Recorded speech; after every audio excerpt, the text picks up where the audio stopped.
దేశంలోనే అతిపెద్ద కేసు అయినటువంటి లిక్కర్ స్కామ్ కి సంబంధించి సిట్ వేగవంతంగా విచారణ జరిపింది. మనందరూ విన్నాం. ఈడీ కూడా ఎంటర్ అయింది. ఈ కేసులో ఇంకా అంతిమ లబ్ధిదారు దగ్గరికి వెళ్లడమే మిగిలింది అని చెప్పి వార్తలు వస్తున్న నేపథ్యంలో వరుసగా ఈ కేసుకు సంబంధించి బెయిల్స్ కూడా వస్తున్నాయి.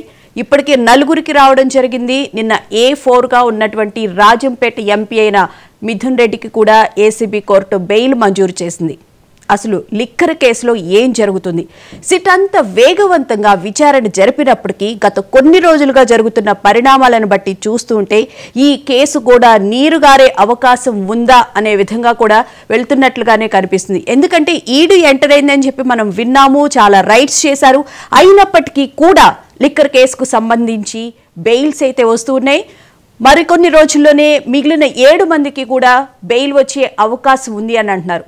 నిజంగానే బెయిల్ వస్తే గనక ఇక కూటమి ప్రభుత్వం మీద ఉన్న ప్రజలు పెట్టుకున్న నమ్మకం మీద ఒకంత సన్నగిల్లే అవకాశం అయితే కనిపిస్తుంది. ముఖ్యంగా ఈ లిక్కర్ కేసుకు సంబంధించి చాలా విషయాలు సిట్ అధికారులు చాలా పారదర్శకంగా విచారణ జరిపినప్పటికీ కూడా రాను రాను ఆ కేసు నీరుగారిపోతుందా అనే విధంగా కూడా ఇప్పుడు జరుగుతున్న పరిణామాలను బట్టి చూస్తే అర్థమవుతుంది. ఎందుకంటే వరుసగా ఈ లిక్కర్ కేసులో ఎవరైతే ఉన్నారో సూత్రధారి అనేటువంటి వ్యక్తి మిథున్ రెడ్డి అన్ని వ్యవహారాలను కీలక పాత్ర పోషించారని చెప్పి చెప్తున్నప్పటికీ కూడా ఆ మిథున్ రెడ్డికే నిన్న బెయిల్ రావడం జరిగింది. షరతులతో కూడిన బెయిల్ ఇచ్చారని చెప్పి చెప్తున్నప్పటికీ కూడా A4గా ఉన్నటువంటి మిథున్ రెడ్డికి బెయిల్ ఇచ్చారు. అలాగే ఈ రోజు చూస్తే కనుక A3గా ఉన్నటువంటి సత్యప్రసాద్ని సిట్ అధికారులు చట్టపరంగా విచారించే అవకాశం ఉంది అని చెప్పని అంటారు. మరి మిగిలిన విషయాలకు సంబంధించి ఏ విధంగా ముందుకు వెళ్లే అవకాశం కనిపిస్తుంది? ఎందుకంటే ఈ కేసుకు సంబంధించి ముఖ్యమంత్రి చంద్రబాబు నాయుడు గారే స్వయంగా ఈ కేసును పర్యవేక్షిస్తున్నారు అని చెప్తూ ఉంటే ఇలా వరుసగా ఎందుకు బెయిల్స్ వస్తున్నాయి? ఈ కేసు కూడా నిజంగానే నీరుగారిపోయే అవకాశం ఉందా? ఎందుకంటే కాదంబరి జత్వాని విషయం చూసుకున్నా, పీడిఎస్ రైస్కి సంబంధించి చూసుకున్నా, మదనపల్లి ఫైల్స్కి సంబంధించి చూసుకున్నా, మైనింగ్ కుంభకోణానికి సంబంధించి చూసుకున్నా అన్ని కేసులు వెలుగులోకి రావడం, అలాగే ఏ విధమైనటువంటి పరిష్కారం లేకుండా అక్కడే ఆగిపోయిన విధమైతే మనం చూస్తూ ఉన్నాం. ముఖ్యంగా డిప్యూటీ స్పీకర్ అయినటువంటి రఘురామకృష్ణ గారు ఆయన కేసుకు సంబంధించి చాలా విషయాలు ఆయనే బయటకు తీసుకొచ్చి వెలుగులోకి ఇచ్చినప్పటికీ కూడా ఆ కేసు కూడా నీరుగారిపోయింది. మరి ఈ లిక్కర్ కేసులోనైనా ఏ విధమైన పరిష్కారం చూపించే అవకాశం కనిపిస్తుంది? ఈ లిక్కర్ కేసు అనేది, మద్యం కేసు అనేది 2 పార్టీలకి, ఇటు టీడీపీకి అయినా అటు వైసీపీకైనా చాలా ముఖ్యమైనటువంటి కేసు. అటువంటి కేసులో మరి ప్రభుత్వం ఎలాంటి చర్యలు తీసుకునే అవకాశం కనిపిస్తుంది? ఇదే అంశానికి సంబంధించి ఇవాళ డిబేట్లో పాల్గొనడానికి మనతో పాటు జాయిన్ అవుతున్నారు ముప్పాళ్ల సుబ్బారావు గారు, ప్రముఖ సీనియర్ న్యాయవాది, అలాగే ఎస్పీ సాహెబ్ గారు, టీడీపీ అధికార ప్రతినిధి, అలాగే బాలకోటి గారు, సీనియర్ జర్నలిస్ట్, ప్రముఖ రాజకీయ సామాజిక విశ్లేషకులు. అందరికీ నమస్తే అండి. Good morning. సుబ్బారావు గారు.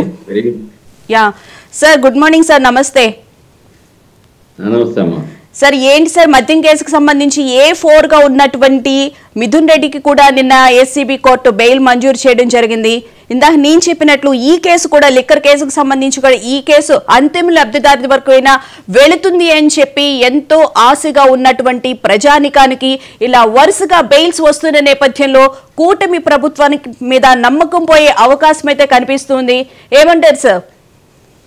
ఇక్కడ ఒకటండి, ఆల్రెడీ అంతిమ దోపిడీదారుడు దగ్గరికి వెళ్లాల్సిన పరిస్థితుల్లో, విచారణ ఇంకా వేగవంతం అవ్వాల్సిన పరిస్థితుల్లో, ఇంకా విచారణ పెండింగ్లో ఉన్న సమయంలో ముఖ్యమైనటువంటి పాత్రదారులు, సూత్రధారులుగా చెప్తున్నటువంటి విచారణ సంస్థ చెప్తున్నటువంటి 4 ఇప్పుడు బయటకు వచ్చారు. సరే, ఇది ఒక 3కి డిఫాల్ట్ బెయిల్ కింద ఇచ్చారు. సరే, దాన్ని ఆంధ్రప్రదేశ్ హైకోర్టులో దాన్ని ఛాలెంజ్ చేశారు. దాన్ని వాద ప్రతివాదనలు జరిగినాయి కొంతవరకు. సరే, దాని మీద ఏం తీర్పు వస్తుందో వేచి చూడవలసిన అవసరం ఉంది. రెండోది, ఎవరైతే మిథున్ రెడ్డి ఉన్నాడో, మిథున్ రెడ్డి దీంట్లో క్రియాశీలకంగా వ్యవహరించిన వ్యక్తి. ఈ ఎన్నికల విషయంలోనూ లేకపోతే పంపకాల విషయంలోనూ క్రియాశీలకంగా అంతిమ లబ్ధిదారుడికి ఏ విధంగా చేరాలి అంతా సూపర్విజన్ చేసి కావలసిన అధికారులను పెట్టేసి, అలాగనే తనకు సంబంధం లేకపోయినా పాలసీ నిర్ణయంలో ప్రధాన భూమిక పోషించినటువంటి వ్యక్తి అని చెప్పేసి సిట్ విచారణలో స్పష్టంగా చెప్తా ఉంది. అయితే అంత ప్రధాన కీలకమైన సూత్రధారి కూడా బెయిల్ మంజూరు చేశారు.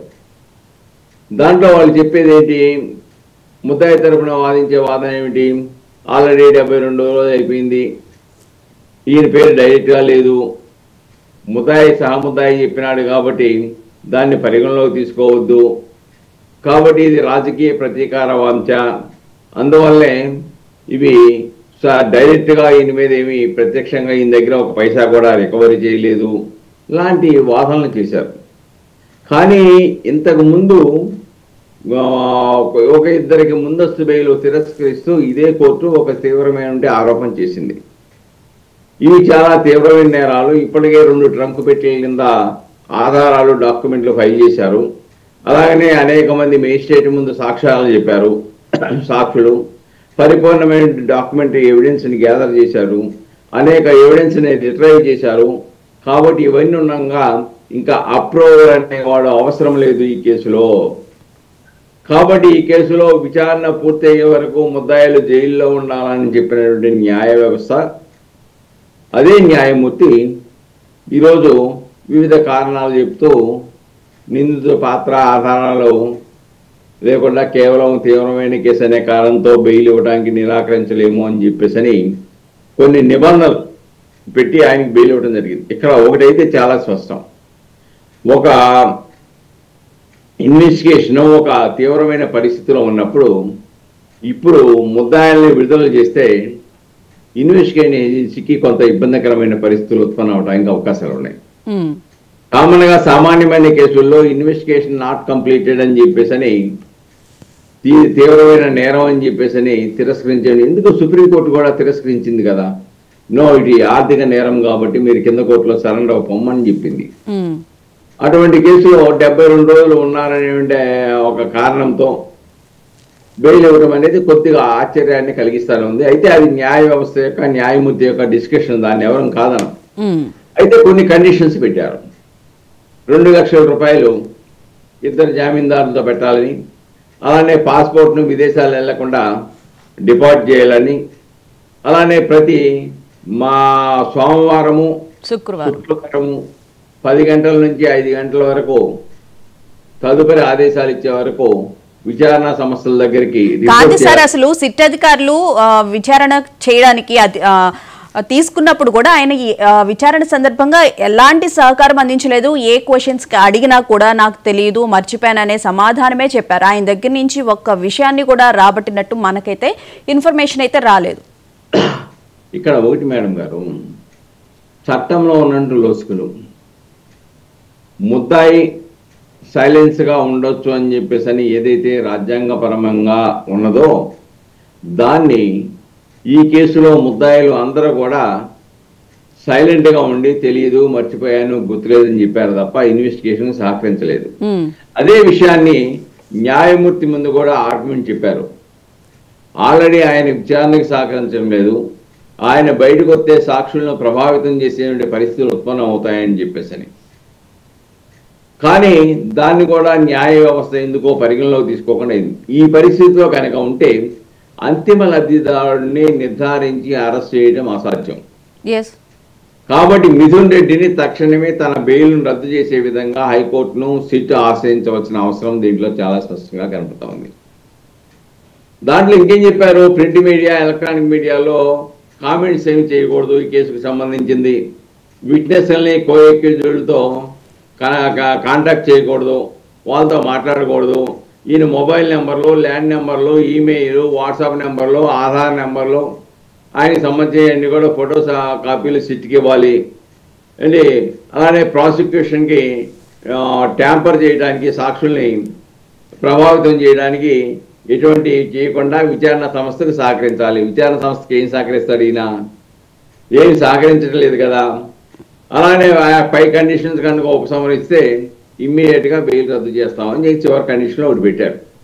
ఇక్కడ ఒకటి చాలా స్పష్టమండి, నిన్న జైలు నుంచి విడుదలయ్యేటప్పుడు కూడా నిబంధనలు ఉల్లంఘించి ఇష్టానుసారంగా ఊరేగింపులు, పోలీసుల నిబంధనలు ఉల్లంఘించి హడావుడి చేశారు. ఇటువంటి పరిస్థితులు ఎక్కడే కనబడితే ఇంకా సాక్షులు ఏ విధంగా చెప్తారు, ముందుకు వస్తారు, సాక్షులు భయకంపితులు అవ్వకుండా ఎలా ఉంటారు, అసలు మిగతా ముద్దాయిల్ని గుర్తించడము ఇన్వెస్టిగేషన్ అనేది ముందుకు నడుచుద్దా అని ఒక అనుమానం అయితే స్పష్టంగా కనపడతా ఉంది. రైట్. ఎందుకంటే వాళ్ళు ఏదైతే వాదన చేస్తా ఉన్నారో దీంట్లో ఏమి లేదు, పైసా రికవరీ చేయలేదు, దీంట్లో ఏమి లేదు, దీంట్లో ఏమి లేదని చెప్తూ ఉన్నారు. దానికి ఊతమిచ్చినట్టు అవుద్ది. చివరికి అంతిమ లబ్ధిదారుడిని లేదంటే అంతిమ దోపిడీదారుడిని, ఈ సొమ్ముని దోచుకున్న వాళ్ళని, మిగతా సాక్ష్యాలని, మిగతా ముద్దాయిల్ని వాళ్ళని అరెస్ట్ చేయటంలో ఇబ్బందికరమైన పరిస్థితులు చిట్టుకొస్తాయి. అదే కనుక జరిగి అంతిమ దోపిడీదారుని కనుక పట్టుకోకపోతే ఇది ప్రభుత్వం మీద కూడా ప్రజలకి అసహనం ఏర్పడే ప్రమాదం లేకపోలేదు. ఎగ్జాక్ట్లీ. కాబట్టి దీంట్లో డెఫినెట్ గా క్రియాశీలకంగా వ్యవహరించాలి.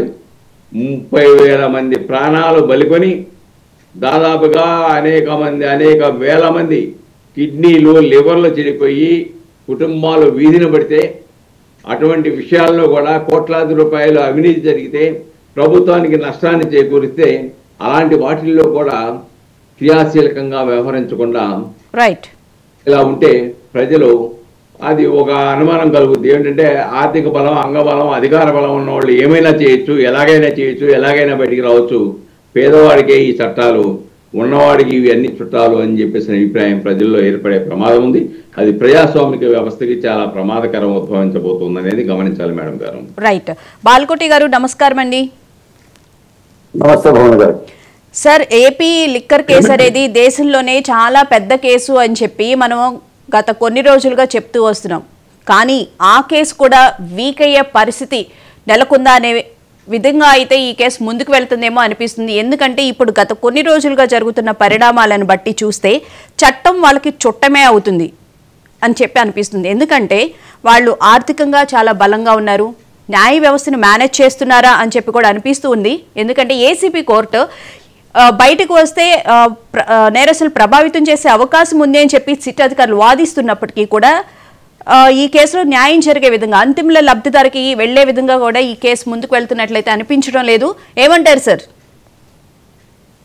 నమస్తే. మీకు ముప్పాల సుబ్బారావు గారికి, సాహిబ్ గారికి కూడా నమస్కారాలు. నమస్తే. భువన్ గారు, ఎంపీ మిథున్ రెడ్డికి బెయిల్ వచ్చిన సందర్భంగా ఒక 3 అంశాలండి.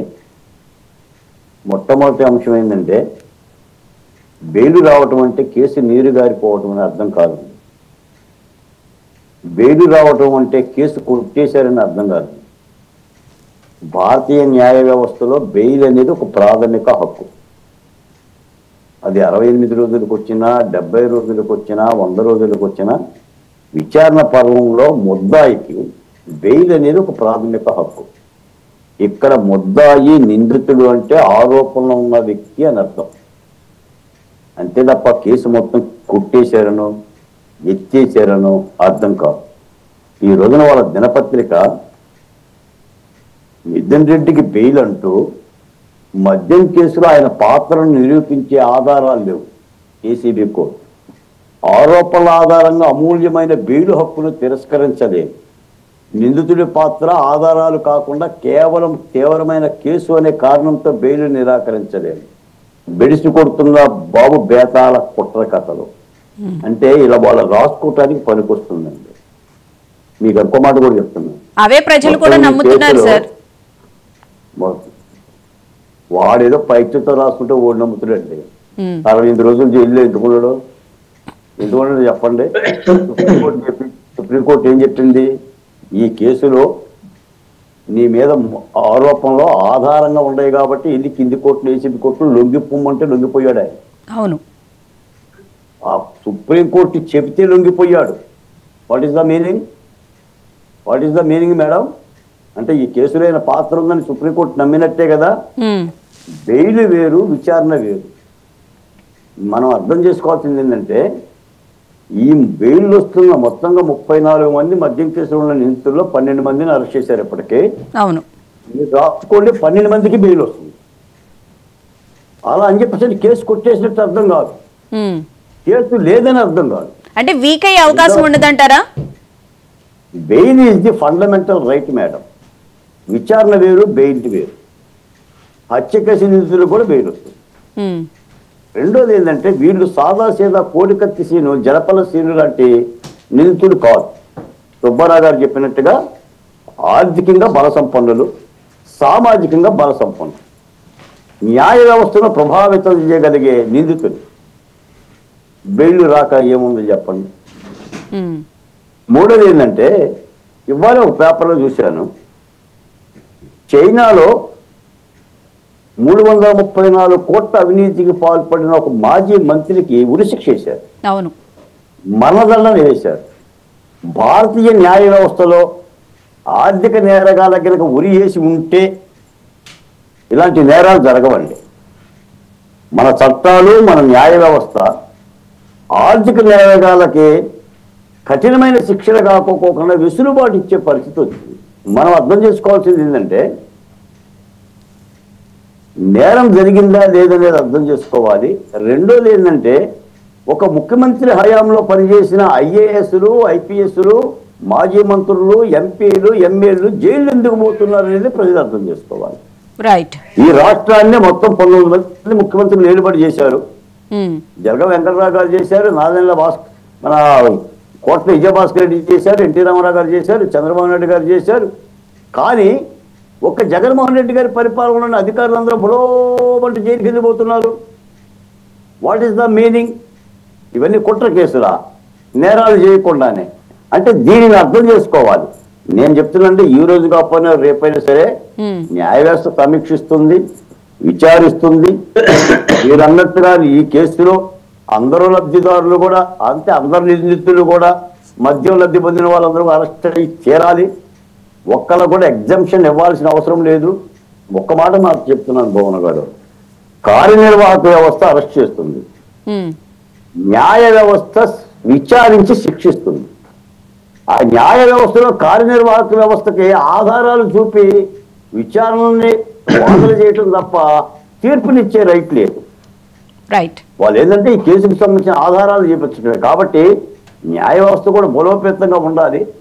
మనకు వచ్చిన ఇబ్బంది ఏంటంటే, భారతీయ న్యాయ వ్యవస్థలో నిందితులకి, అంటే బలమైన నిందితులకు వెసులుబాట్లు ఉన్నాయి. మీకు ఢిల్లీ మద్యం కేసు కూడా మన కవిత గారు ఎక్కడున్నారు?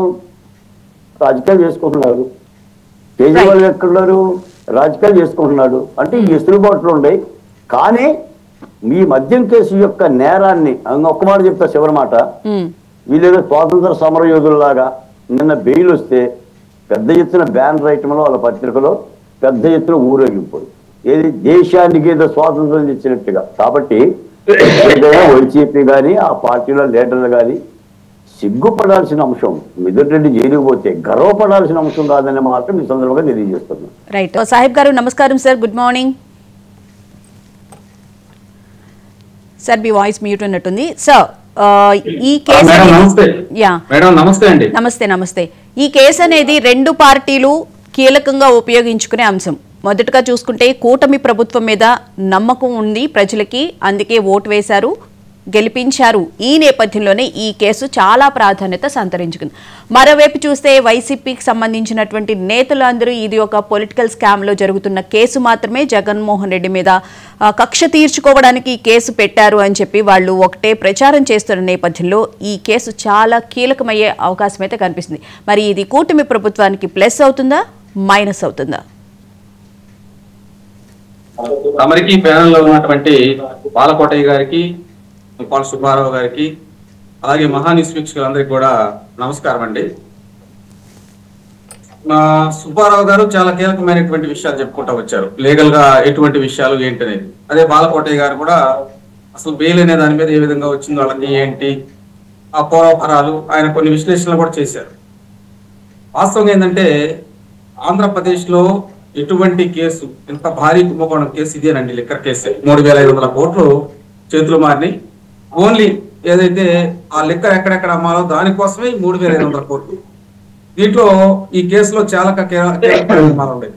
ఈ కేసులో రాజ్ కసిరెడ్డి అనేటువంటి ప్రధాన నిందితుడిని అరెస్ట్ చేసేటప్పుడు అతని కేవైసీలు కావచ్చు, అతని ఆఫీసుల మీద కావచ్చు, అదేవిధంగా బ్యాంక్ డీటెయిల్స్ ఇవన్నీ కూడా ఫోరెన్సిక్స్ నిపుణుల సహాయంతో మొత్తం కూడా పరిశీలించారు. అతను అరెస్ట్ చేసినప్పుడు కూడా నాకేం తెలియదని ఫస్ట్ అన్నారు, కానీ తర్వాత చూస్తే దాదాపు ఈ కేసులో 12 మందిని అరెస్ట్ చేశారు. మరి 3 ఛార్జ్ షీట్లు వేశారు. ప్రతిసారి ఎవరో ఒకరిని పట్టుకొచ్చినప్పుడు అతను రిమాండ్ లో తీసుకోవటం, అతను పలానా సాట ఇవ్వండి అని చెప్పడం మనం చూసాం. అదే విధంగా ఇక్కడ ఒక అతన్ని పట్టుకొచ్చినప్పుడు హైదరాబాద్ ఫామ్ హౌస్ లో ఒక 11 కోట్ల రూపాయల పలానా సాట ఇవ్వండి అని శంషాబాద్ ఎయిర్పోర్ట్ దగ్గర ఉన్నటువంటి ఫామ్ హౌస్ లో డబ్బులు దొరికినాయి. సో దాన్ని చూసిన తర్వాత ఏంటంటే ఇంకా కీలకమైనటువంటి ఆధారాలు సేకరించడానికి సిట్ దర్యాప్తు అధికారులు రాష్ట్రంలో ఉన్నటువంటి లేదా విదేశాల్లో ఉన్నటువంటి కొంతమంది దగ్గరికి వెళ్ళటం, అదేవిధంగా వరా సునీల్ రెడ్డి అటువంటి వ్యక్తిని తీసుకురావటం, వాళ్ళు కొన్ని కీలకమైనటువంటి విషయాలు చెప్పడం ఇవన్నీ ఉన్నాయి. చాలా సార్లు ఈ బెయిల్స్ వచ్చిన వాళ్ళు ఏంటంటే హైకోర్టు సుప్రీంకోర్టు దాకా వెళ్ళారండి, మాకు అసలు ఈ కేసులో ఏం సంబంధం లేదు, మమ్మల్ని అనవసరంగా ఇరికిస్తున్నారని. కానీ సుప్రీంకోర్టు కూడా కీలకమైనటువంటి వ్యాఖ్యలు చేసింది, లేదు దీనికి ఆధారాలు ఈ మొత్తం మీరు హైకోర్టులో తెలుసుకోవాలని. హైకోర్టు ఎన్ని పూర్వపరాలు పరిశీలించినప్పుడు లేదు ఖచ్చితంగా మీకు సంబంధించినటువంటి ఆధారాలు ఉన్నాయి కాబట్టి సిట్ దర్యాప్తు అధికారులకు మీరు సహకరించండి అని చెప్పి వాళ్ళు చెప్పడం జరిగింది. తర్వాత అరెస్టులు చేయడం జరిగింది. దీనిలో భాగంగానే మీరు మిథున్ రెడ్డి గారు కావచ్చు, అదేవిధంగా చాలా సందర్భాల్లో అసలు నాకు సంబంధం లేదన్నట్టు మాట్లాడారు. కానీ ఆయన ఎక్కడెక్కడ ఇన్వెస్ట్మెంట్ చేశారు, ఆయనకి ఏ విధంగా ఇక్కడి నుంచి డబ్బులు వచ్చినాయి, ఆయనకి ఏ విధంగా ఈ అమౌంట్ ట్రాన్సాక్షన్ చేశారో కూడా మొత్తం కీలకమైనటువంటి ఆధారాలు వచ్చినాయి. కానీ ఇక్కడ కీలకమైనటువంటి అంశం ఏంటంటే బెయిల్ వచ్చినంత మాత్రాన ఇటువంటి కేసులు నీరు గారిపోవండి. ఆ రోజు ఉన్నటువంటి ఆ పరిధిలో ఉన్నటువంటి ఆ పత్రాలు అవన్నీ చూసిన తర్వాత అక్కడ ఉన్నటువంటి న్యాయాధికారి ఎవరైతే జడ్జి గారు ఉంటారో ఆయన బెయిల్ ఇవ్వచ్చు. కానీ ఇక్కడ గమనించాల్సింది ఒక ఐఏఎస్ అధికారి, ఒక ఓఎస్డి అధికారి, వీళ్ళిద్దరూ చాలా కీలకం. ఈ కీలకమైనటువంటి వ్యక్తులు అంటే గవర్నమెంటే మద్యం అమ్మింది, ఈ మద్యంలో కీలక సూత్రధారులు పాత్రధారులు పక్కన పెడితే జగన్మోహన్ రెడ్డి గారికి కుడి భుజం ఎడభుజం అయినటువంటి వాళ్ళిద్దరిని కేసులో అరెస్ట్ చేశారు కదండి. పైపెచ్చు ఈ కేసులో విజిల్ బ్లోయర్ అయినటువంటి విజయసాయి రెడ్డి గారు చాలా కీలకమైనటువంటి ఆధారాలు ఇచ్చారు. వాళ్ళు ఎప్పుడెప్పుడు మీటింగ్లు జరిగినాయి, ఎప్పుడెప్పుడు పెట్టుకున్నారు, ఏ విధంగా ట్రాన్సాక్షన్లు జరిగినాయి. ఈ కేసులోకి ఈడీ కూడా ఎంటర్ అయిందండి. ఈడీ వాళ్ళ పని వాళ్ళు చేసుకుంటూ వెళ్తున్నారు, ఎక్కడెక్కడ ట్రాన్సాక్షన్లు జరిగినాయి ఏంటనేది వాళ్ళు కూడా కొంత సమాచారం ఉంది. కాబట్టి ఈ కేసులో బెయిల్ వచ్చినంత మాత్రాన ఈ కేసు ఏమీ క్లోజ్ అయినట్టు కాదు. ఇంకా ఇప్పుడు ఇంకో కీలకమైనటువంటి విషయాలు ఉంటాయి.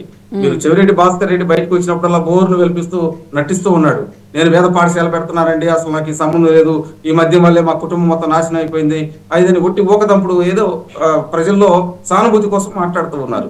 వాస్తవంగా ఆయనే సిద్ధం సభల మొదల ఈ అమౌంట్ మొత్తం ట్రాన్సాక్షన్ చేసింది.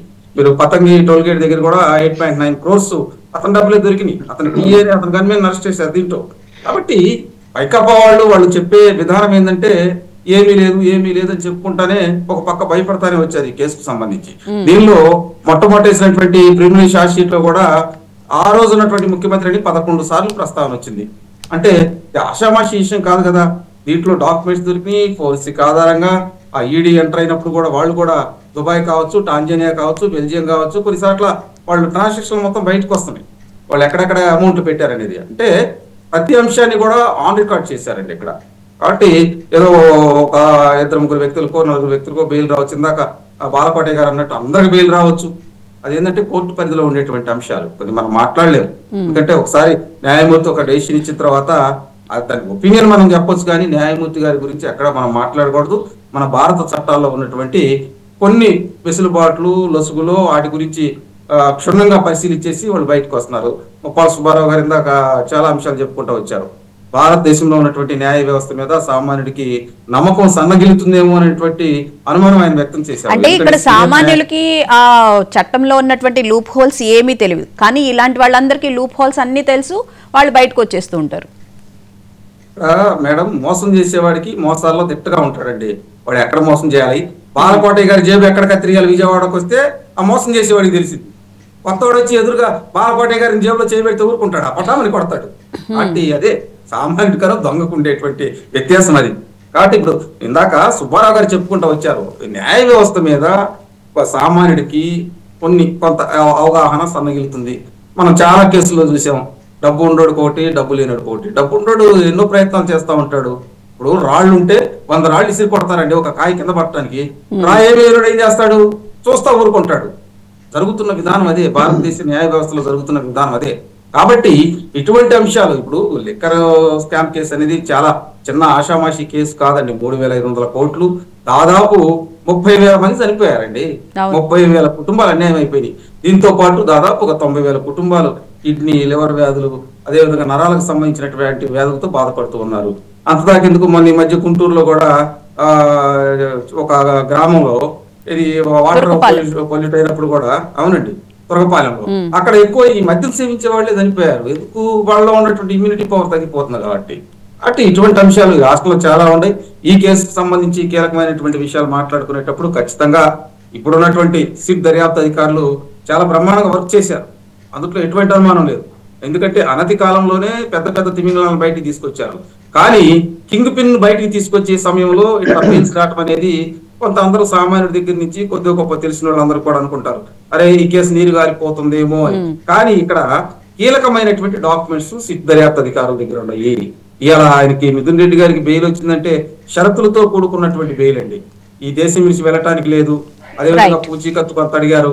సోమవారం నుంచి శుక్రవారం మధ్యలో, సోమవారం ఒక రోజు రావాలి, అదేవిధంగా శుక్రవారం ఒక రోజు వచ్చి శుక్రవారం వచ్చి అక్కడ అటెండ్ అవ్వాలి. అంటే ఏంటి? తన పర్సనల్ ఐడీలు అడిగారు. నీ ఫోన్ నెంబర్ ఏంటి, నువ్వు ఏం మొబైల్స్ వాడుతున్నావు, అదేవిధంగా నీ పాస్పోర్ట్ కు సంబంధించినటువంటి అంశాలు ఏంటి, అదేవిధంగా నువ్వు ఎక్కడ ఉంటావు, నీ ఏ అడ్రస్ లో ఉంటావు, నువ్వేం చేస్తావని. మీరు గతంలో కూడా ఈయనకు బెయిల్ ఇచ్చేటప్పుడు నీ షరతులు పెట్టలా. ఉపరాష్ట్రపతి ఎన్నికలు జరిగినప్పుడు సెప్టెంబర్ 9న ఈయన ఉపరాష్ట్రపతి ఎన్నికలకి వెళ్ళి అక్కడ ఓటు వినియోగించుకొని వస్తానన్నప్పుడు కూడా 4 రోజులు బెయిల్ ఇచ్చారు. అంటే ఈ అంశాలన్నీ ఉంటాయి. కోర్టుల పరిధిలో ఉన్నప్పుడు ఏంటంటే ఒక అంశం చాలా డిఫరెంట్ గా ఉండిద్దండి. కాబట్టి ఈ లిక్కర్ కేసుకు సంబంధించినటువంటి అంశం ఇప్పటికే వైకాపా పార్టీలో చాలా మంది నేతలు అధినాయకుడి దగ్గర నుంచి కింద ఉన్నటువంటి వాళ్ళ దాకా భయపడిపోయారు. ఇప్పుడు కూడా ఈ కేసులకు సంబంధించినటువంటి ఒక 5 బెయిల్ మీద ఉండారండి. దాదాపు 7 లోనే ఉండారు. దీంతో పాటు ఇక్కడ ఇంకో కీలకమైనటువంటి వ్యక్తి ఉన్నాడండి, ప్రసాద్ గారు. ఆయన ఈ మొత్తం చూసింది దొడ్డ వెంకట సత్య ప్రసాద్ గారని. ఈయన A3 అండి. ఈయనపై చట్టపరమైనటువంటి ప్రత్యేకమైన చర్యలు తీసుకోవాలని చెప్పి ఆ రోజు చూశారు. అంటే ఈయన అప్రూవర్ గా మారారండి. ఈయన అప్రూవర్ గా మారబట్టే ఆ రోజు ఎక్కడెక్కడ ఏ స్టాక్ పాయింట్ల దగ్గర ఎక్కడ అమ్మారు, ఏంటి ట్రాన్సాక్షన్లు ఎక్కడ జరిగినాయి అన్ని కొన్ని లోతైనటువంటి అంశాలు జరిగినాయి. ఇతను కూడా ఏంటంటే నాకు అది ఉందండి, ఇది ఉందండి, ఆరోగ్యం బాగోట్లేదు, అది ఇది అని చెప్పి ఎన్నో నాటకాలు వేశాడు. కానీ చివరికి అప్రూవర్ గా మారిన తర్వాత కీలకమైనటువంటి డాక్యుమెంట్స్ దొరికినాయండి. దీంట్లో ఇంకా కొంతమందిని విచారించినప్పుడు కూడా బలమైనటువంటి ఆధారాలు వచ్చినాయి. ఇవన్నీ చూసిన తర్వాత ఏంటంటే ఈ కేసుకు సంబంధించి తప్పించుకోవడానికి అవకాశం లేదు. అధికారులు లేదా న్యాయమూర్తి గారు కొంత బెయిల్ ఇవ్వచ్చు, అయినా కానీ ఈ లిక్కర్ కేసులో ఖచ్చితంగా శిక్షలు పడి తీరుతాయండి. రైట్. సుబ్బారావు గారు, అసలు సిట్ వేసినటువంటి ఛార్జ్ షీట్లలో స్ట్రాంగ్ గా లేవు అని చెప్పి కూడా అంటూ ఉన్నారు. దీంట్లో వాస్తవం ఉందా సార్? అసలు ఇప్పుడు ఆల్రెడీ మెయిన్ ఛార్జ్ షీట్ వేశారు, తర్వాత 2 సప్లిమెంటరీ ఛార్జ్ షీట్లు వేశారు. దాదాపుగా 384 మంది సాక్షులను విచారించారు. అలానే దీనికి సంబంధించినటువంటి 2 ట్రక్కులను పెట్టెల నిండా డాక్యుమెంట్లు ఇచ్చారు. కొంతమంది మేజిస్ట్రేట్ ముందు వాంగ్మూలం ఇచ్చారు.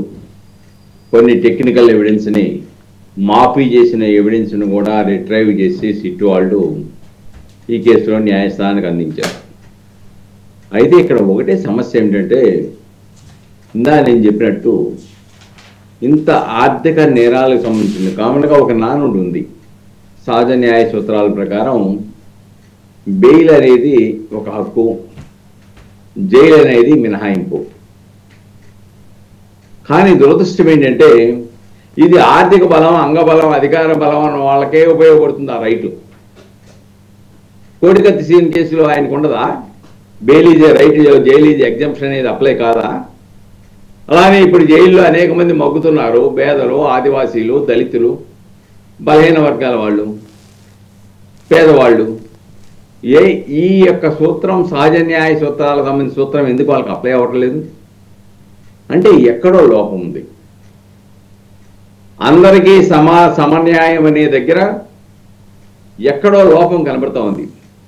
వివేకానంద రెడ్డి మర్డర్ కేసు చేసిన దాంట్లో A8గా ఉన్నాడంటే అవినాష్ రెడ్డికి ముందస్తు బెయిల్ ఇస్తారు. అలాగనే ఆర్థిక నేరాల్లో చాలా తీవ్రమైన నేరాల దాంట్లో ఇదే ఆర్థిక తీవ్రమైన నేరాల్లో జగన్మోహన్ రెడ్డి 16 నెలల జైల్లో లేడా?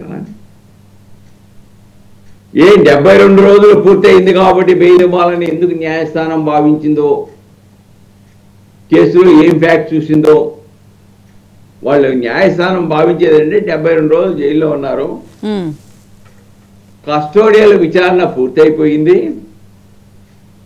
మల్టిపుల్ ఛార్జెస్ వేశారు, ఛార్జ్ షీట్లు, 4 అక్యూజ్లు ముద్దాయిలు రిలీజ్ అయిపోయారు, 384 మంది సాక్షులను విచారించారు.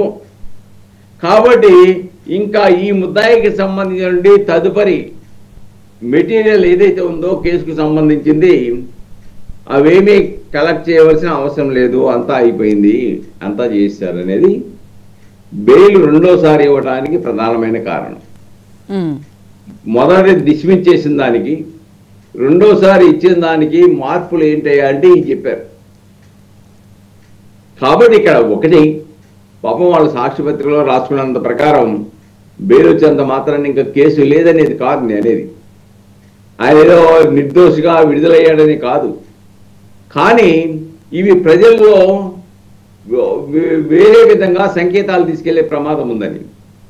దీంట్లో అంతిమ లబ్ధిదారుని అంతిమ దోపిడీదారుని అరెస్ట్ చేయకుండా మొదటి నుంచి నేను చెప్తున్నాను ఈ కేసే లేదని.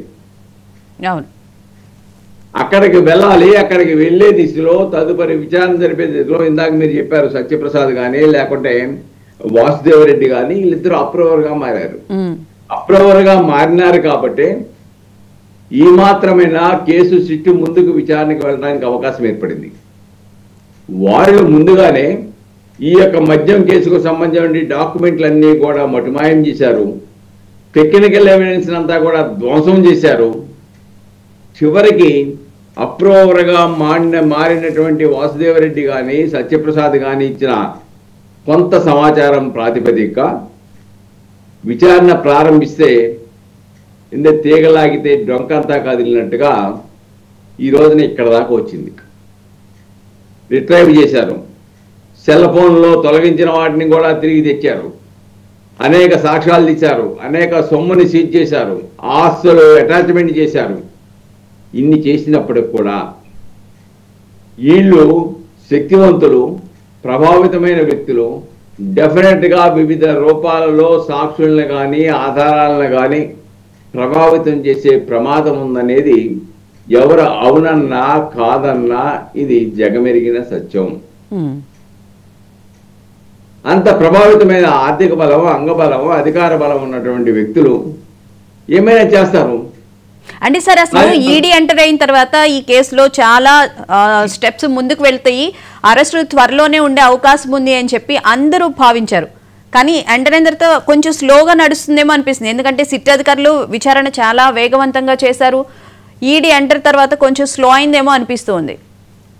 డెఫినెట్గా అండి, ఈడీ ఎంటర్ అయిన తర్వాత ఈడీ మొదట కేసిరెడ్డి రాజశేఖర రెడ్డిని విచారించింది. తర్వాత చాలా కాలం గ్యాప్ ఉంది కాబట్టి ఈడీ స్తబ్దతలో ఉన్నదని చెప్పేసి మనం అందరం భావించాం. తర్వాత బీజేపీ అధ్యక్షుడు విశాఖపట్నంలో జగన్మోహన్ రెడ్డి అవినీతి అక్రమాలను బహిరంగంగా విమర్శించిన తర్వాత ఒక 4 రోజులకి ఈడీ క్రియాశీలకంగా పనిచేయడానికి వచ్చింది. అవును, ఆ 4 రోజులు దాడులు చేసింది, డాక్యుమెంటరీ ఎవిడెన్స్ తెచ్చింది, టెక్నికల్ ఎవిడెన్స్ స్వాధీనం చేసుకున్న తర్వాత మళ్ళా ఎందుకో ఒక అడుగు ముందుకి 2 అడుగులు వెనక్కి సామెతలాగా మళ్ళా ఈడీ స్తబ్దతలో పడిపోయింది.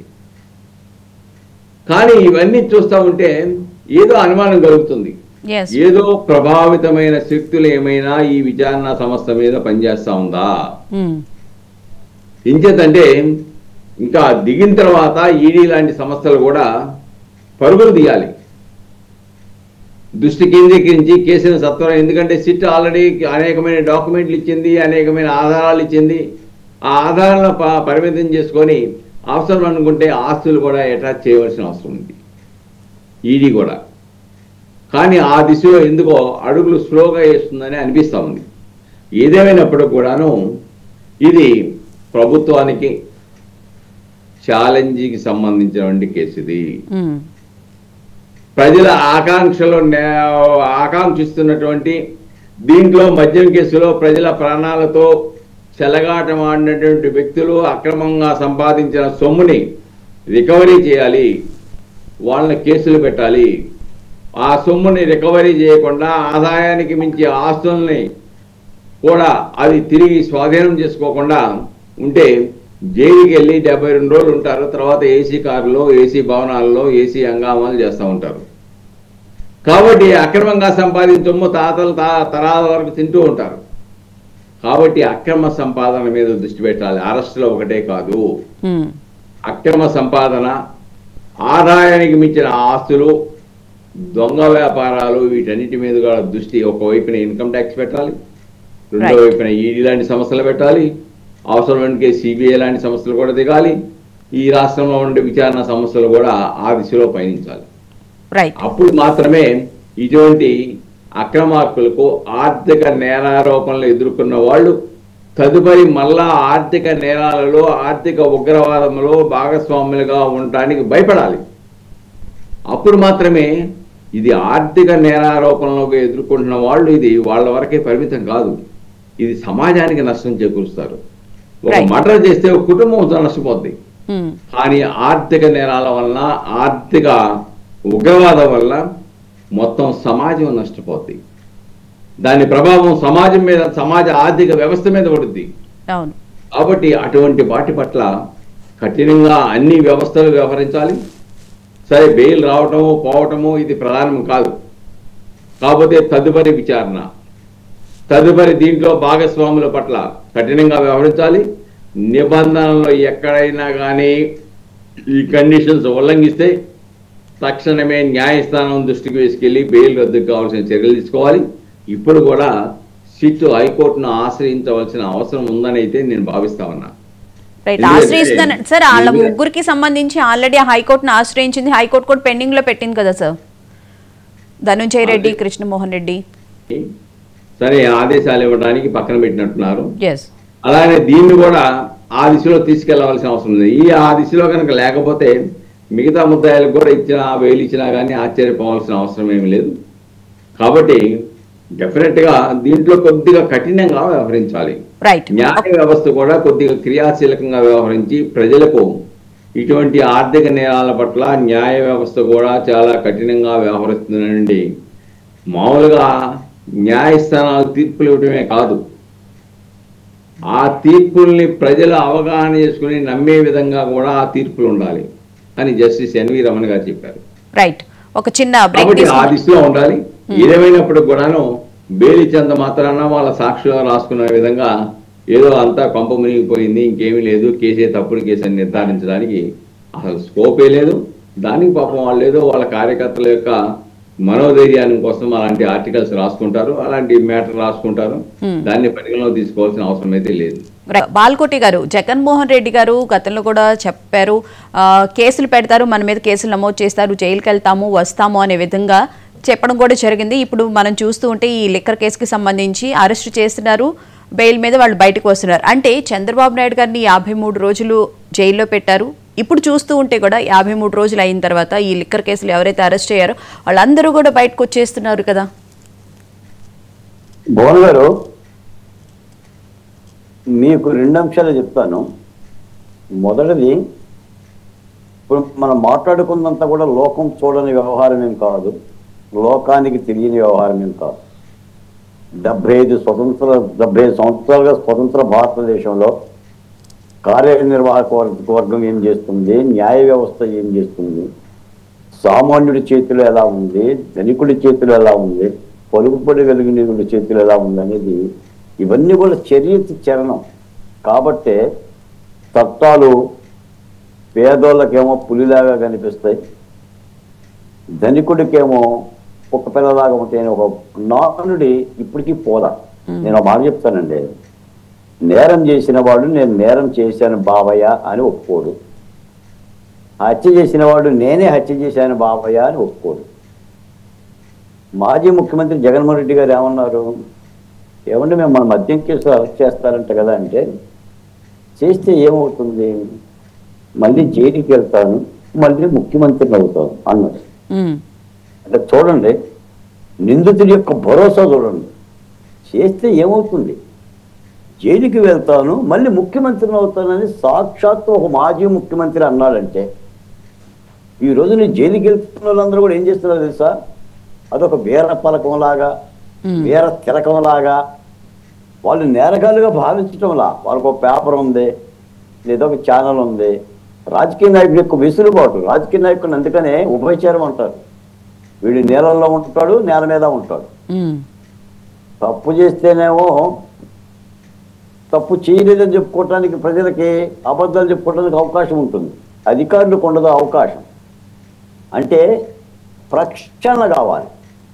రాజకీయ వ్యవస్థ ఎలా ప్రక్షాళన కావాలో, లేదా సమాజం ఎలా ప్రక్షాళన కావాలో, న్యాయ వ్యవస్థ కూడా ప్రక్షాళన కావాలి. ఒక్క ఆర్థిక నేరగాడికి ఉరేయమనండి, ఒక్క ఆర్థిక నేరగాడికి వ్యవస్థ సెటరేట్ అవుతుంది. ఈ రోజున డాక్టర్ బిఆర్ అంబేద్కర్ గారు రాజ్యాంగాన్ని రచిస్తూ వ్యవస్థలకు పరిపథం తప్పు చెప్పాడు. రాజకీయ వ్యవస్థ రాజకీయ నిర్ణయాలు తీసుకుంటుంది, కార్యనిర్వాహక వ్యవస్థ ఆ నిర్ణయాలను పాటిస్తుంది, న్యాయ వ్యవస్థ ఈ రెండింటి పనితీరుని సమీక్షిస్తుంది. మీలాంటి మీడియా వ్యవస్థ మరొక మీడియా వ్యవస్థ వాచ్ డాగ్ లాగా కాపలాగా వస్తుంది. ఇది పని విభజన. పోలీసులు పకడ్బందీగా, సిట్ అధికారులు పకడ్బందీగా పనిచేయాలి. న్యాయ వ్యవస్థ కూడా త్రికరణ శుద్ధిగా న్యాయాన్ని కాపాడే విధంగా దోషులను శిక్షించాలి. వ్యవస్థ నిలబడుతుంది. ఇంకా మీరు ఒక మాట అన్నారు, సిట్టిలో కూడా నిర్లిప్తత ఉంది, ఏదో బద్ధకం వచ్చింది, గతంలో జరిగినంత స్పీడ్గా వెళ్ళటం లేదు అని అన్నారు. ఈ ఆరోపణ ఎందుకు వస్తుంది? ఇప్పుడు దాదాపుగా ఈ కేసు మొదలైపోయి కూడా 6-7 మాసాలు అయ్యింది. మొత్తం 34 మంది నిందితులు, 12 మందిని అరెస్ట్ చేసి 12 మందితో ఆగిపోయింది. 5-6 బెయిల్ వచ్చింది. మరి మిగిలిన వాళ్ళ సంగతి ఏంటి? అంతిమ లబ్ధిదారు సంగతి ఏంటి? తాడేపల్లి వరకు వెళ్ళిన సిట్టు తాడేపల్లి లోపలికి ఎందుకు వెళ్ళటం లేదు? ఎన్ని రోజులకి వెళ్తుంది? ఎప్పుడు వెళ్తుంది? ఇవన్నీ ప్రశ్నలే.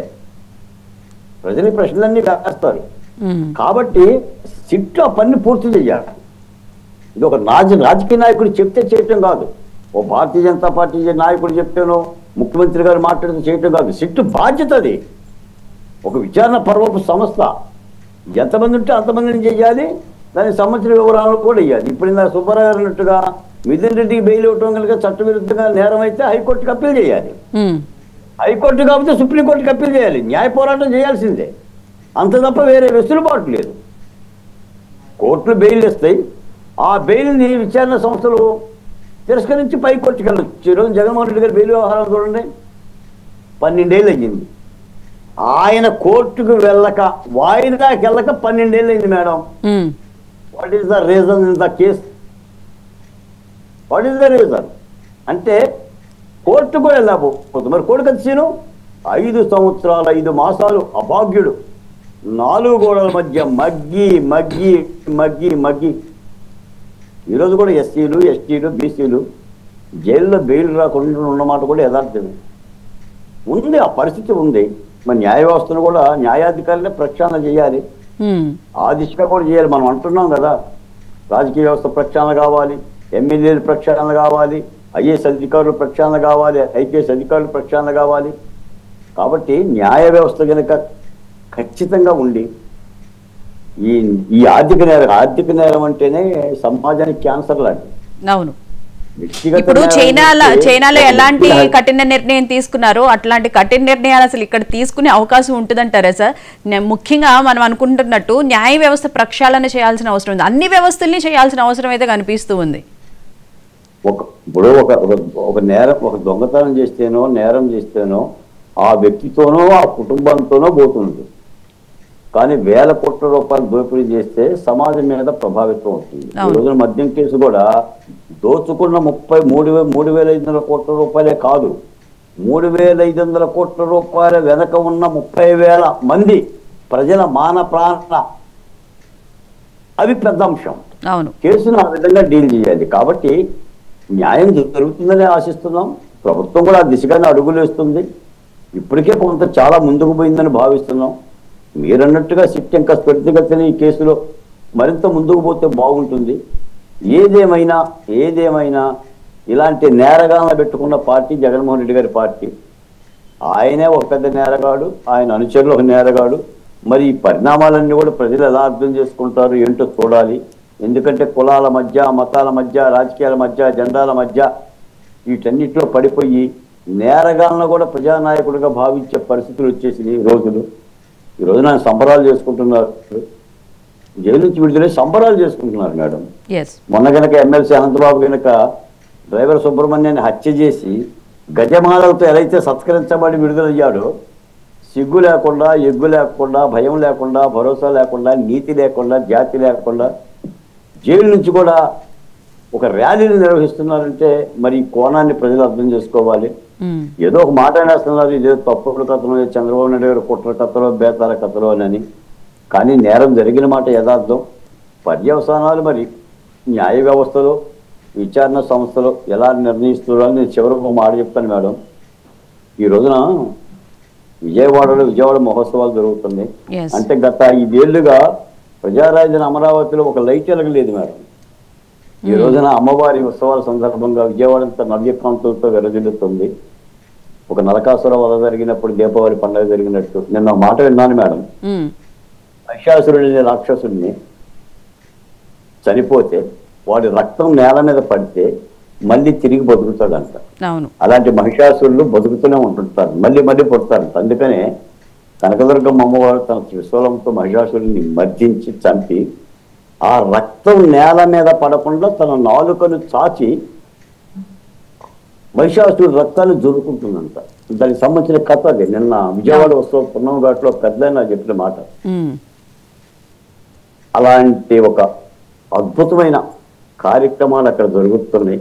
అమ్మవారికి చాలా, నేను బెజవాడ బిడ్డనే, నేను ఏనాడు విజయవాడ ఇలాంటి వైభవం వల్ల ఎంపీ కేసీఆర్ శివనాథ్ గారి ఆధ్వర్యంలో, అలాగే ప్రతాప్ గారి ఆధ్వర్యంలో, ముఖ్యమంత్రి గారి ఆదేశాల మేరకు సంబరాలు జరుగుతున్నాయి. ఒక పండుగ వాతావరణం జరుగుతుంది. నేను ఒక చిన్న మాట చెప్తాను మేడం. ఈ రోజున అమ్మవారికి ముఖ్యమంత్రి గారి పట్టు వస్త్రాలు సమర్పిస్తే వాళ్ళ పత్రికల్లో వార్త లేదు మేడం. ఆ వార్త లేదు. పట్టు వస్త్రాలు, ఒక ముఖ్యమంత్రి ప్రెస్ మీట్లు పెడితే ఒక ముఖ్యమంత్రి పట్టు వస్త్రాలు ఇస్తే వార్త లేదు. కేవలం బెయిల్ వచ్చినందుకు వార్తలు, వాళ్ళ వార్తలు, అసలు విజయవాడ ఉత్సవాల గురించి కూడా వార్త లేదు. అంటే ఇలాంటి పత్రికలు పెట్టుకొని వాళ్ళు ఒక విషపు ప్రచారం చేస్తున్నారు. ఈ విషమ ప్రచారంలో కూడా ప్రజలు పడుతున్న ప్రమాదకరమైన పరిస్థితులు ఉన్నాయి. కాబట్టి చాలా అప్రమత్తంగా ఉండాలి ఆంధ్రప్రదేశ్లో. ఈ ఆంధ్రప్రదేశ్ రాజకీయాలు అయితేనే కులాలు, మతాలు, కొట్టుకోటాలు, చొక్కాలు నిలుచుకోవటాలు రెండు చూసుకుందాం, సిద్ధం యుద్ధం. అసలు ఏ మాత్రం శాసనసభకు కూడా వెళ్లకుండా శాసనసభకి వెళ్ళని పని కూడా పెద్ద గొప్పతనంగా మాట్లాడుకుంటున్నారు. మరి ఇవన్నీ అర్థం చేసుకోవాలి ప్రజలే, అప్రమత్తంగా ఉండాలి. అందుకని ఈ కేసు విషయంలో కూడా సిట్ ఖచ్చితమైన దర్యాప్తు చేసి నిందితులందరినీ మూసి చేయాల్సిన అవసరం ఉంది. విచారణ పర్వాన్ని కూడా వేగవంతం చేయాల్సిన బాధ్యత సిట్ మీద. రైట్ సాహెబ్ గారు, ఈడీ ఎంటర్ అయిన తర్వాత సిట్ మీద ఏమైనా ఒత్తిడి ఏమైనా పెరిగిందా? మేడం గారు, ఈడీ ఎంటర్ అయిన తర్వాత సిట్ మీద ఏమైనా పెరిగిందా అనేది అన్ని కూడా చెప్పుకోవడానికి హాస్యాస్పదంగా ఉంటాయి. ఎందుకంటే ఎవరు వర్షంలో వాళ్ళు వెళ్తా ఉంటారు. ఇక్కడ సిట్ వాళ్ళు దర్యాప్తులో భాగంగా కొన్ని కీలకమైనటువంటి ఆధారాలు సేకరిస్తూ ఉంటారు. ఆర్థిక పరమైనటువంటి ఇష్యూల్లో క్విడ్ ప్రోకో లాంటి ఇష్యూలు కావచ్చు, ఎక్కడెక్కడ పెట్టుబడులు పెట్టారనేది ఈడీ ఎంటర్ అయ్యి చేస్తామండి. మీకు వాళ్ళు దుబాయ్ వెళ్ళారు, నేను ఇందాక కూడా చెప్పాను, టాంజానియా వెళ్ళారు ఈడీ అధికారులు. అక్కడ కొంత విలువైనటువంటి సమాచారాన్ని సేకరించారు. సిటీ దర్యాప్తు అధికారులు చేసేది ఏంటంటే కొంత ఇక్కడ లోకల్ అధికారులకు తెలుస్తూ ఉంటుంది కాబట్టి వాళ్ళు చెబుతూ ఉంటారు వీళ్ళని అరెస్ట్ చేశారు, వాళ్ళని అరెస్ట్ చేశారని. ఈడీ చేసేటువంటి చర్యలు ఎవరికి అర్థం కావు. వాళ్ళు ఎక్కడెక్కడ ఇన్వెస్టిగేషన్ చేస్తున్నారు, ఎక్కడెక్కడ ఆధారాలు సేకరిస్తున్నారు, అవి చాలా గోప్యంగా ఉంటాయి. ఇప్పుడు ఇందాక బాలకోటి గారు ఒక అంశం చెప్పారు. ఆ కోడికత్తి సీన్ విషయంలో 5 సంవత్సరాలు జైల్లో మగ్గిపోయాడు, వీళ్ళేమో ఆర్థిక నేరస్తులు ఎమ్మటనే బెయిల్ తీసుకుని బయటకు వస్తున్నారని. ఎస్, అది చాలా కీలకమైనటువంటి అంశం అండి. ఇందాక ముప్పాల సుబ్బారావు గారు చెప్పినట్టు bail is rule, jail is exemption. మరి ఇది ఆ రోజు ఉన్నటువంటి కోడికత్తి సీన్కి ఎందుకు ఇది ఇంప్లిమెంట్ కాలేదు అంటే న్యాయ వ్యవస్థలో లోపాలు ఉన్నాయా, లేకపోతే ప్రజా వ్యవస్థలో లోపాలు ఉన్నాయా, లేదు చట్టాలు ఏమైనా మార్చాల్సినటువంటి అవకాశం ఏమైనా ఉందా? ఇది కోడికత్తి సీన్ విషయమే కాదండి, ఈ రాష్ట్రంలో ఉన్నటువంటి బడుగు బలహీన వర్గాలు మైనార్టీలకు సంబంధించినటువంటి అంశం ఇది. ఎందుకంటే ఇక్కడ చిన్న కులాల వాళ్ళని ఏ విధంగా ఇష్యూ చేస్తున్నారనే అంశం కూడా ఉంది. ఇది పెద్ద అంశం. వాస్తవం ఏంటంటే ఆర్థిక నేరస్తులు ఆర్థిక నేరాలు చేసినప్పుడు ఆ రాష్ట్రం పురోభివృద్ధో ఇంకోటో నష్టపోతా ఉంటారు. కానీ సామాజిక అన్యాయం జరిగినప్పుడు అది తీవ్రమైనటువంటి నేరం. ఆ రోజు ఉన్నటువంటి సుప్రీంకోర్టు, హైకోర్టు కూడా ఎందుకు జోక్యం చేసుకోలేదు ఈ కేసులో అర్థం కానటువంటి విషయం. కాబట్టి ఇక్కడ ఎందుకు చెబుతున్నానంటే న్యాయం అనేది డబ్బున్నోడికి ఒక విధంగా, డబ్బు లేనోడికి ఇంకో విధంగా ఉంటే అది రాబో రోజుల్లో తీవ్రమైనటువంటి పరిణామాలు ఎదుర్కోవాలి. ఇప్పటికే చాలా ఆర్థిక అసమానతలు ఉన్నాయి సమాజంలో. ఇప్పుడు ఇలాంటివి చూస్తూ ఉంటే అవి ఇంకా పెరుగుతాయేమనిపిస్తుంది. మీరు అన్నట్లు బడుగు బలహీన వర్గాలకే కాకుండా ఆర్థికంగా ఎవరైతే బలహీనంగా ఉంటారో వాళ్ళ మీద ఈ ప్రభావం ఎక్కువగా ఉంటుంది. ఖచ్చితంగా భువన్ గారు, నేను అనేది ఏంటంటే సమాజంలో కొన్ని అంశాలు జరుగుతూ ఉంటాయి. ఇప్పుడు ఫర్ ఎగ్జాంపుల్ ఈ లిక్కర్ కేసు తీసుకుందాం. రాష్ట్రంలో ఉన్నటువంటి ప్రజలు ఆ సొమ్ముని వైకాపా పార్టీలో ఉన్నటువంటి పెద్దలు కాజేశారు. కానీ ఇక్కడ బయట ఎట్లా ఉంది, కూటమి ప్రభుత్వానికను వైఎస్ఆర్సీపీకి ఏదో పోటీ లాగా ఉంది. కానీ సామాన్యుడు ఎక్కడ ప్రశ్నించడు. సామాన్యుడు నాకెందుకులే అనుకుంటాడు. ఈ డబ్బులు మొత్తం ఎవరిదండి? ట్యాక్స్ పేయర్స్ వాళ్ళే, సామాన్యులు. వాళ్ళు ఇది రక్తం చిందించినటువంటి డబ్బులండి మొత్తం కూడా. పైపెచ్చు కుటుంబాలు చనిపోయారు కదండి. ఇప్పుడు అసంఘటిత కార్మికులు అల్లాడిపోయారు. మీరు కరోనా సమయంలో లెక్కకు లేనని కుటుంబాలు, వాళ్ళు ఆ కుటుంబంలో ఉన్న యజమానులు చనిపోయారండి. ఇవన్నీ చూసుకుంటా ఉంటాయి. ఏంటంటే అరే సామాజికంగా ఉన్నటువంటి చిన్న కులాలకు అన్యాయం జరిగినప్పుడు రాజకీయ పార్టీల్లో కొంతమంది మాట్లాడలేకపోతే ఇంకా రేపు ఓట్ల కోసం ఏ విధంగా వెళ్తారండి? కాబట్టి ఇవన్నీ చాలా కీలకమైనటువంటి విషయాలు. ఏదో అన్యాయం జరిగిపోయింది అని చెప్పి మనం తమ్ముడుకుంటూ ఉంటే కాదు కదా. అన్యాయం ఎందుకు జరిగింది, అన్యాయం ఎక్కడ జరిగింది, ఆ అన్యాయాన్ని రూపుమాపాల్సిన బాధ్యత ఇప్పుడు ఉన్నటువంటి ప్రభుత్వాన్ని. కాబట్టి ఇందాక మీరు ఒక వ్యాక్ చేశారు. ఆ వ్యాక్ కోసం నేను ఇవన్నీ చెప్పాను. ఏంటంటే ఈ లిక్కర్ కేసులో ఉన్నటువంటి ఇంకేముంది, అయిపోయింది కదా అని జగన్మోహన్ రెడ్డి పేపర్లోనో ఇంకో రేపు నుంచి వాళ్ళు ప్రెస్ మీట్లు పెడతారు ఇవాళ నుంచి. Right thank you so much Saheb గారు. సమయాభావం వల్ల తీసుకోలేకపోయాము. ఇది వాళ్ళ డిబేట్. డిబేట్లో పాల్గొన్న అందరికీ థ్యాంక్ యూ సో మచ్.